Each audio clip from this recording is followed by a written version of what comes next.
نحمده ونصلي ونسلم على رسوله الكريم أما بعد فأعوذ بالله من الشيطان الرجيم بسم الله الرحمن الرحيم كداب آل فرعون والذين من قبلهم كفروا بآيات الله فأخذهم الله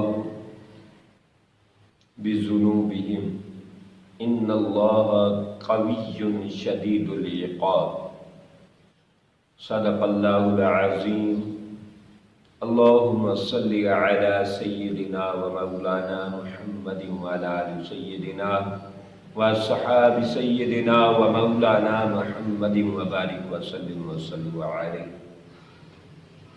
آج کے درس قرآن میں آپ سے مخاطب ہوں اور آپ سے بات کرنا چاہتا ہوں۔ اللہ کی رحمت اور مہربانی کتنی ہوتی ہے، کیسے ہوتی ہے۔ پارہ نمبر 10 سورۃ انفال آیت نمبر 52۔ اللہ رب العالمین نے فرمایا کہ جیسا کہ فرعون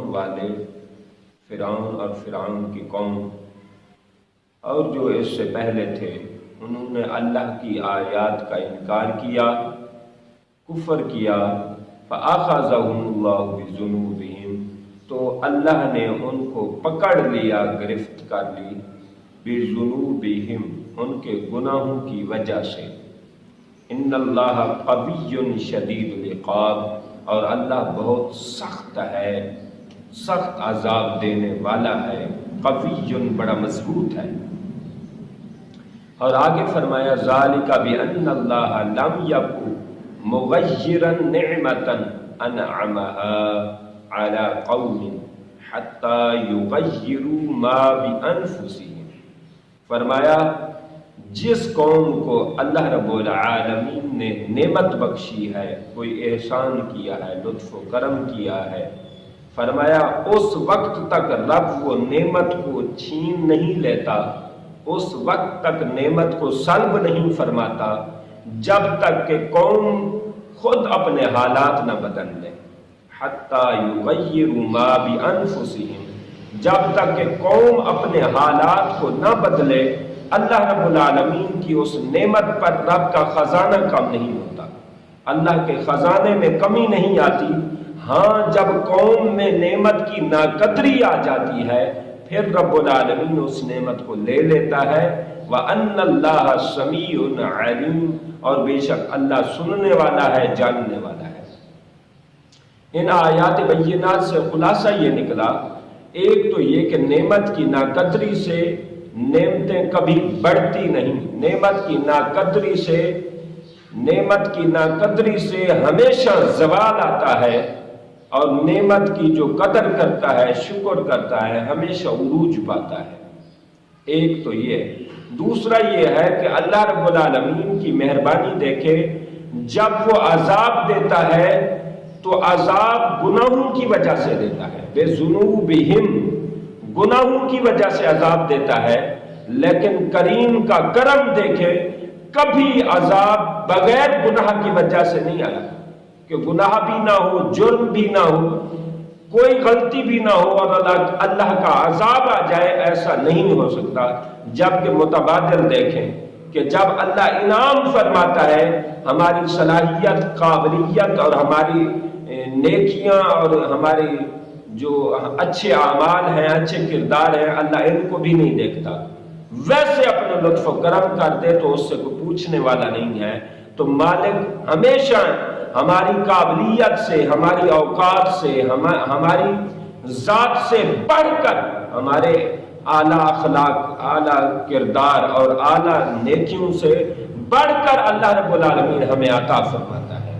جیسا کہ علماء نے لکھا ہے، مکہ معظمہ والوں کو رب نے جو انعامات دیے، جو نعمتوں سے نوازا، مکہ والوں کا کوئی اتنا کردار نہیں تھا، مکہ کے لوگ اس وقت کافر تھے لیکن انعامات کی بہاریں تھیں۔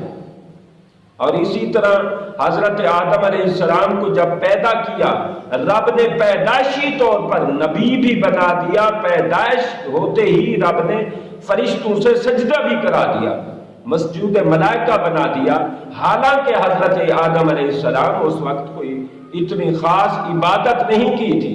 اسی طرح حضرت مریم علیہ السلام ہے کہ پیدائشی طور پر رب نے اپنے ولی بنا دیا، اور اسی طرح حضرت عیسیٰ علیہ السلام ہے، جناب عیسیٰ علیہ السلام پیدائش میں بولنے لگے، گوڑے میں بولنے لگے، ماں کی عصمت کے لیے بولنے لگے، تو پتہ چلتا ہے رب ایک طرف تو عذاب بغیر گناہ کے نہیں آتا، لیکن عطا اور نعمت بغیر عمل کے بھی آ سکتی ہے، بغیر ہمارے کردار کے بھی آ سکتی ہے۔ جس طرح گناہ کا ارادہ کرے گناہ نہیں ملتا، مگر نیکی کا ارادہ کرے نیکی ملنے لگ جاتی ہے۔ یہ اللہ کی مہربانی اور کرم اور لطف دیکھیں تو آج کے درس قرآن میں ہم نے یہ سمجھا کہ مالک اتنا سخی ہے، وہ عطائیں کرتا رہتا ہے، لیکن جب مصیبتیں ڈالتا ہے تو بغیر گناہ کے نہیں ڈالتا۔ جب تک وجہ نہ ہو، جب تک جرم ہمارے نہ ہو، اس وقت تک رب کی عذاب نہیں اترتا۔ تو دیکھیں ایک طرف کیا پیمانہ ہے، دوسری طرف کرم کا کیا پیمانہ ہے۔ یہ مالک ہے اللہ، ہمیں اپنی ذات میں گم فرما دے، ہمیں اپنی حمد و ثنا کے لیے منتخب فرما لے، ہم ہر وقت تیری شان بیان کریں، اور الحمدللہ ہم کرتے بھی رہتے ہیں۔ ہم سے کوئی طبیعت پوچھے ہم کیا کہتے ہیں؟ الحمدللہ، مالک کی تعریف۔ کوئی فوت ہو جائے انا للہ و انا الیہ راجعون۔ الغرض کوئی بھی چیز ہو، سبحان اللہ، الحمدللہ، اللہ اکبر، ہم کہیں کوئی بھی چیز کہتے ہیں نا، ہم ویسے حقیقت میں اللہ کی تعریف اور شان اور اس کی حمد بیان کرتے ہیں۔